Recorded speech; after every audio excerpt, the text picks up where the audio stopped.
Welcome to my new blog new ये मुंह से सुपारी निकाल के बात कर रहे बाबा भिडियो सबैजनालाई स्वागत छ फेरि पनि अर्को ब्लग लिएर म नवराज जोशी आइसकेको छु।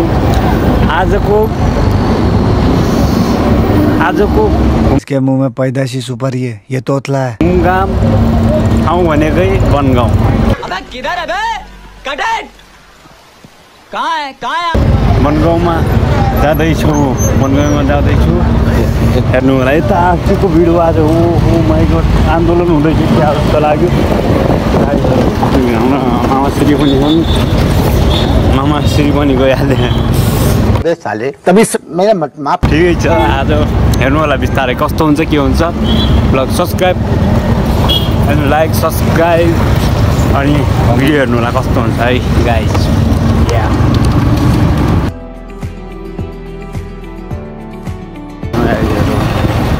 यस्तो छ अलि बुटो छ सँग हुनुहुन्छ है हाम्रा सर एकदमै मनकारी।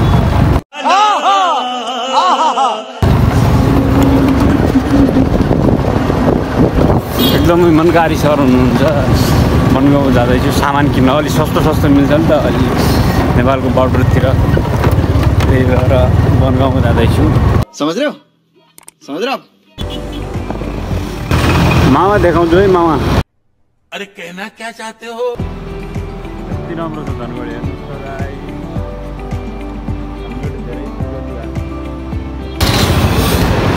धनगढीको मौसम चाहिँ यस्तो छ गाई। आज अलिक गरिब बढिरहेको छ। हजुर पानी पर्ला जस्तो छ। भाइ साहब कुछ ज्यादा नहीं हो गया मतलब अलिक गरिब बढिरहेको छ त्यस्तै छ अलि पानी पर्ला जस्तो छ। चुप हो जा सातवीं फेल चुप। गर्मी छ कि अलि गर्मी बिस्तारै बढ्दैछ त। क्या बोला तूने? नहीं पहले क्या बोला? चलो जाके इलाज कराओ। चौराहा लाग्यो। अब हामीहरू बनगाउँ जाने बाटोतिर लाग्यौँ।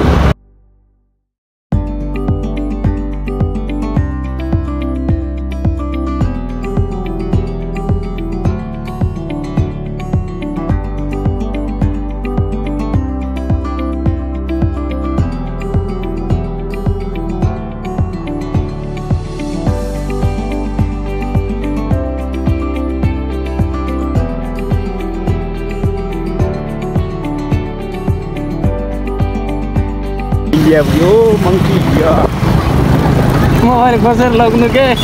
अरे दोगे तो सब लोग लेंगे। मेरो मोबाइल खोसेर कोही लैजाने के को मोबाइल खोसेर लैजानु सक्दै छैन यार। सक्ने क्षमतै छैन। सबैजनाले के गर्नु होला भन्नु त? सब्सक्राइब गर्नु होला, लाइक गर्नु होला अनि शेयर गर्नु होला। 2-4 चोटि भिडियो पल्टै हेर्नु होला। मैं तो कुछ और ही समझ रहा था। कमेन्ट गर्नु होला भन्न चाहे। हेर्नु त यस्तो मान्छे हो बडा हरामी हो बेटा।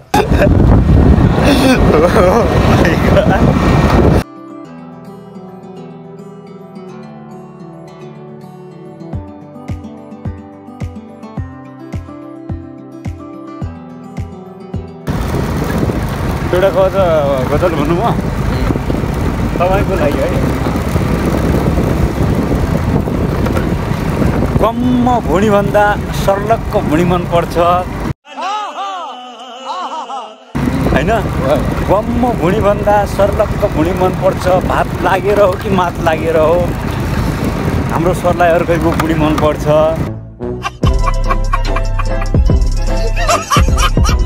रुको जरा सबर करो। यस्तो कुरा सुन्दा घरमा बुढीले लखेड्ला भन्ने पुरा विश्वास छ मलाई। यस्तो कुरा सुन्दा घरमा लखेड्ला भन्ने पुरा विश्वास छ मलाई। समझ रहे हो ना? अर्काको हातको चुडी भन्दा आफ्नो बुढीको हातको चुडी भन्दा अर्काको बुढीको हातको चुडी मनपर्छ। मात लागेर हो कि भाइ भात लागेर अर्काको बुढी मनपर्छ। त्यो चाहिँ हाम्रो सरको लागि आफैले रोचेको र यिनकै लाइफमा मुक्तको यो चाहिँ गाइडहरू होइन।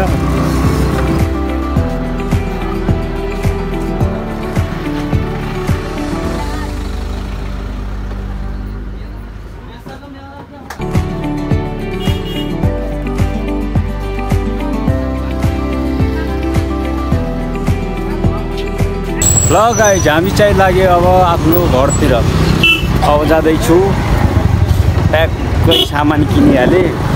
सामान किनिसकेपछि यस्तो छ सामान हामीहरूसँग। अब लाग्यौँ हामी यो धनगढीतिर। अब पुग्न लाग्यौँ गाइज हामीहरू ट्याक्कै शहीद गेट। शहीद धनगढीको शहीद गेट भनेको यो गेट हो, हेर्नु होला शहीद गेट, यसलाई भन्छ शहीद गेट। ल त गाइज यो भिडियोमा यति नै, अब अर्को भिडियोमा भेटौँला।